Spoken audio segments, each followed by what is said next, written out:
Good morning students. Last lecture में हमने Indian industries के बारे में पढ़ा था। उसमें हमने एग्रीकल्चर प्रोडक्ट्स के बारे में पढ़ा था कि हम एग्रीकल्चर प्रोडक्ट्स में अगर हम कॉस्ट इन्हांसमेंट कर दिया, एग्रीकल्चर प्रोडक्ट्स को हम इन्हांस कर दे तो क्या क्या फ़ायदे हो सकते हैं। ओके, अभी तक हमने 6 पॉइंट्स डिस्कस कर लिए थे। आज हम उसके और 3 पॉइंट रह गए हैं। तो जो नए 3 पॉइंट है वो है increase in the national and individual income. Obvious सी बात है, जब आप एग्रीकल्चर प्रोडक्ट को इन्हांसमेंट कर दोगे तो ऑब्वियस सी बात है, जब हमने लास्ट क्लास में पढ़ा था कि प्रोडक्ट को हम इन्हांस कर देते हैं तो हायर प्राइसेस में बिकता है। सेम चीज़ यहाँ होगी। ओके, अगर आपने उसको प्रोडक्ट की सपोज आपने उसकी प्रोडक्ट को इन्हांस कर दिया तो आपके प्रोडक्ट का कॉस्ट भी बढ़ेगा। आप कॉस्ट बढ़ेगा तो आपको ज़्यादा इनकम होगी।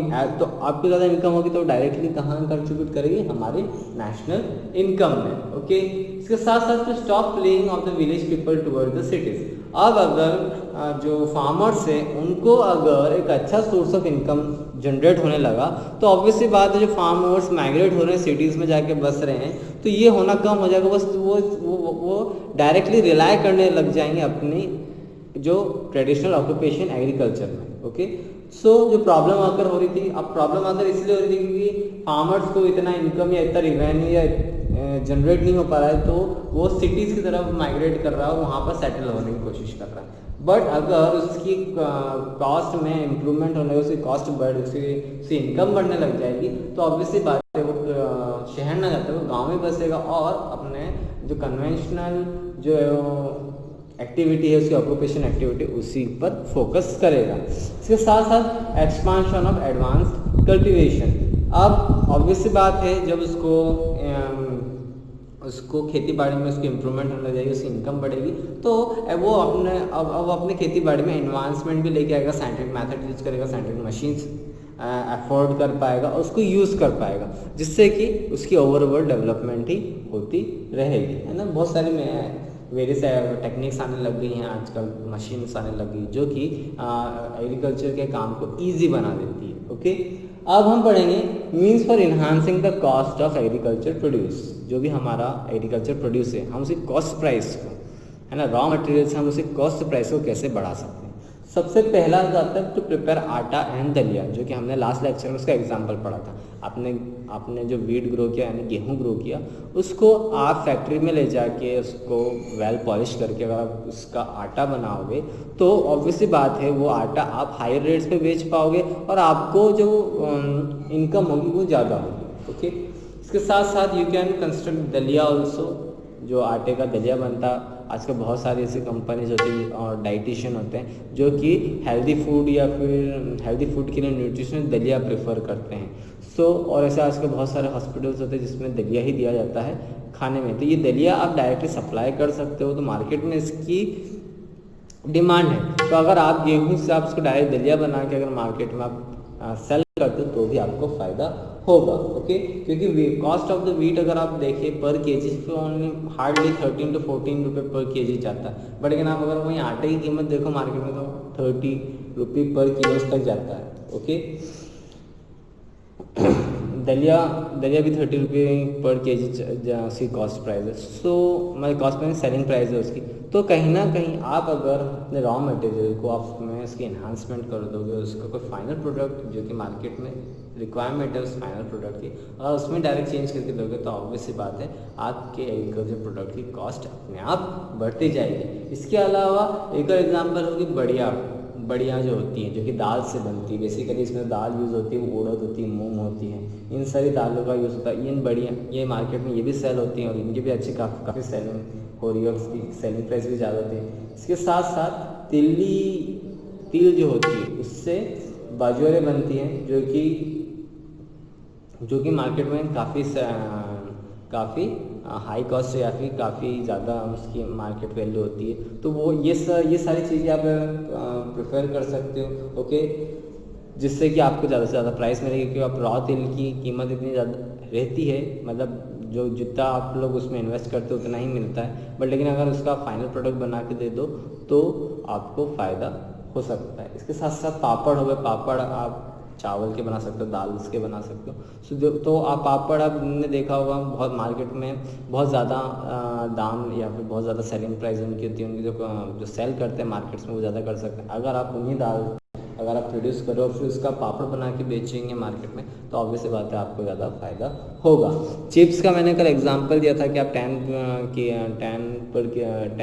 kg पर किलोग्राम ₹10 पर किलोग्राम आप आलू अगर सेल आउट करते हो मार्केट में, बट लेकिन अगर चिप्स का देखें तो ओनली ₹20 की 200 ग्राम बिकती है। सो अगर आप अपने रॉ मटेरियल को अगर आप प्रोसेस करते हो और उसमें चेंजेस लेके फाइनल जो फाइनल जो प्रोडक्ट निकलता है वो ऑब्वियस सी बात है आपको आपके रॉ मटेरियल से 10 गुना ज़्यादा फायदा दे सकता है। ओके, सॉस, केचप, चटनी हो गई। Okay, many types of vegetables are grown in the cultivated land from which sauce, ketchup and many types of chutneys can be prepared. The cost of preparation of this product is very little, but they can be sold in the market at very high prices.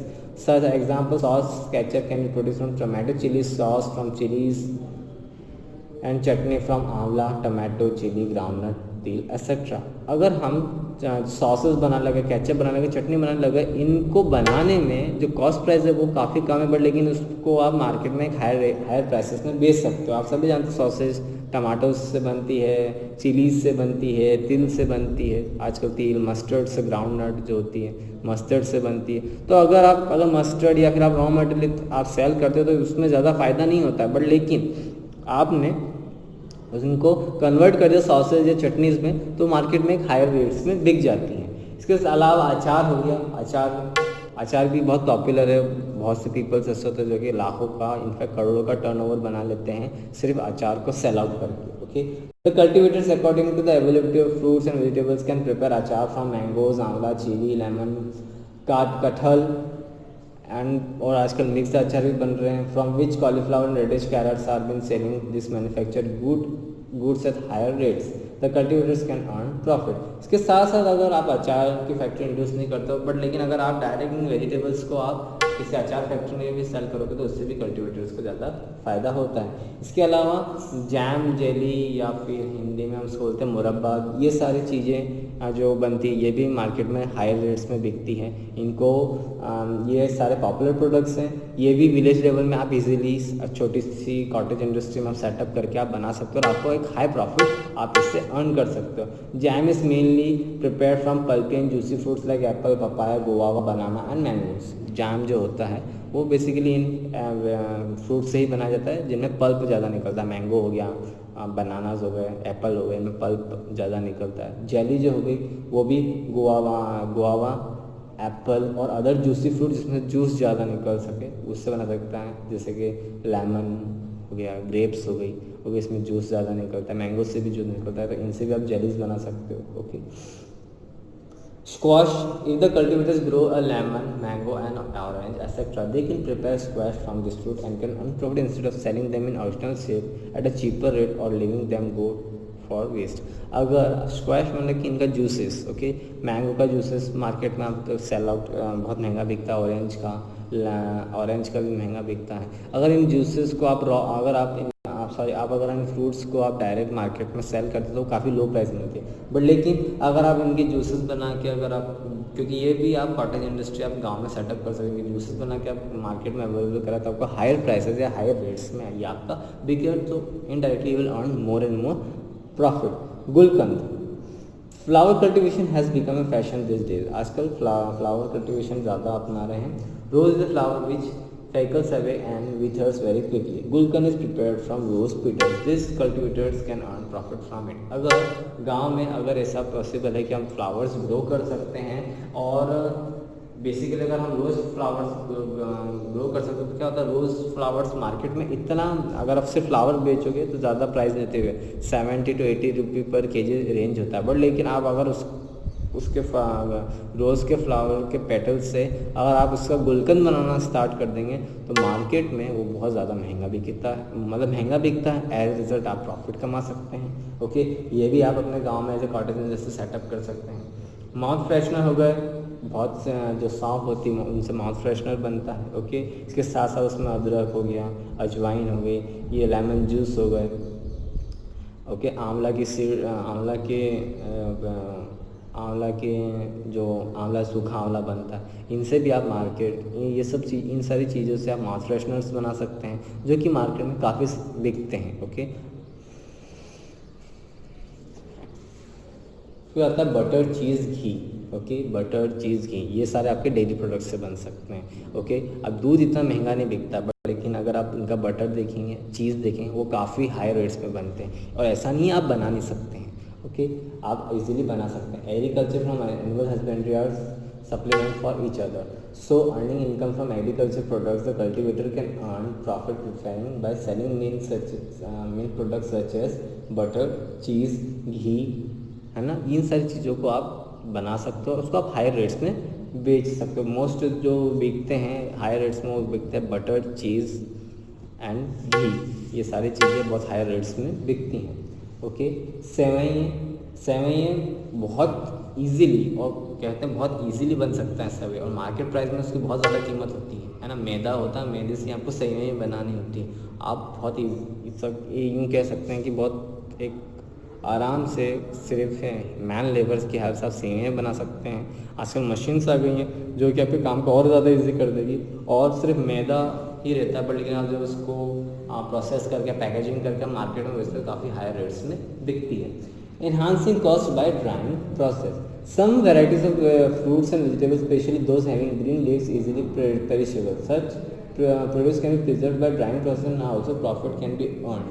Like green methi can be dried and transferred into kasuri methi. Like जैसे मेथी का आप cultivation करते हो, आप मेथी grow करते हो, और आप उसको सुखा दो तो कसूरी मेथी काफ़ी पॉपुलर है इन इंडियन मसालाज, और काफ़ी सारी जगहों पे रेस्टोरेंट्स में यूज़ किया जाता है। ओके, तो ये आप बेच सकते हो। इसके साथ साथ आम को सुखा के आप आमचूर क्रिएट कर सकते हो, आमचूर बना सकते हो जो कि काफ़ी फेमस है। ओके, इसके साथ साथ आंवला को ड्राई करके आप आंवला पाउडर बना सकते हो, और ऐसे बहुत सारी चीज़ें आप मिर्ची को सुखा के आप ड्राई जो लाल मिर्च है वो बना सकते हो, लाल मिर्च को पीस के आप मार्केट में सेल आउट कर सकते हो। So there are many ways जिससे कि फार्मर्स अपने जो रॉ प्रोडक्ट है उसमें इन्हांसमेंट ला के उसमें काफ़ी सारे चेंजेस कर सकता है। Okay, what are the suggestions for enhancing the cost of agriculture products? The cultivators can make capable enhancing the cost of their produce by providing a requested money, education, training and management skill, है ना। ये सारी चीज़ें लगी। आपको सबसे पहले education होनी चाहिए, आपको मीन्स यू हैव टू, आपके पास नॉलेज होना चाहिए कि आप इन चीज़ को कैसे कन्वर्ट कर सकते हो, आप रॉ मटेरियल को आप फाइनल प्रोडक्ट में कैसे कन्वर्ट कर सकते हो। मैनेज करना पड़ेगा आपको प्रॉपर से। अगर मशीन्स हैं तो आपके पास ट्रेनिंग होनी चाहिए कि वो मशीन्स कैसे ऑपरेट करोगे।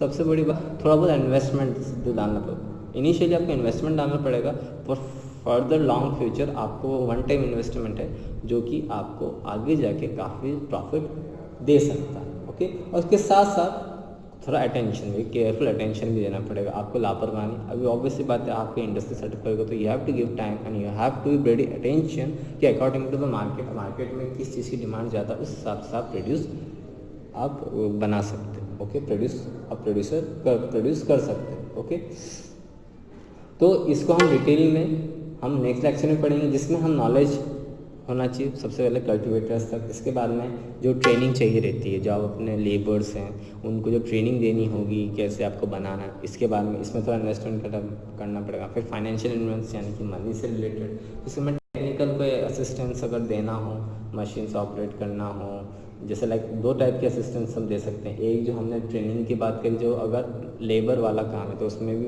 पर्सन को ट्रेन करना पड़ेगा कि आपको कैसे चीज़ों को संभालना है, या कैसे आपको जो लास्ट फाइनल प्रोडक्ट है वो कैसे ऑब्टेन करना है। अगर मशीनरी है तो उसको टेक्निकल असिस्टेंस देना पड़ेगा। ओके, फिर उसके बाद में जो लास्ट जो सबसे फाइनल चीज़ आती है, आपको अपने प्रोडक्ट को प्रमोट करना, उसको पब्लिसिटी मीन्स उसको आपको हर जगह, मतलब जहाँ पे आप ऑब्वियसली बात आप सिटीज़ में बेचोगे, गाँव में तो बेचोगे नहीं, सिटीज़ तक आपका प्रोडक्ट को प्रमोट करना, ये सबसे बड़ा एक चैलेंजिंग रोल होता है। अगर वंस आपका प्रोडक्ट मार्केट में मतलब फेमस हो गया, प्रमोट हो गया अच्छे से, उसको अच्छी पब्लिसिटी गेन हो गई, तो आपका प्रोडक्ट आसानी से बिकने लगेगा। ओके, सो अभी आज हमने इतना ही पढ़ा है। इनकी डिटेल में हम और पढ़ लेंगे कि कौन सी नेसेसरी ट्रेनिंग्स होती है, क्या टेक्निकल असिस्टेंस देना पड़ेगा, पब्लिसिटी कैसे कर सकते हैं, प्रमोशन कैसे कर सकते हैं, ये हम नेक्स्ट लेक्चर में डिस्कस करेंगे।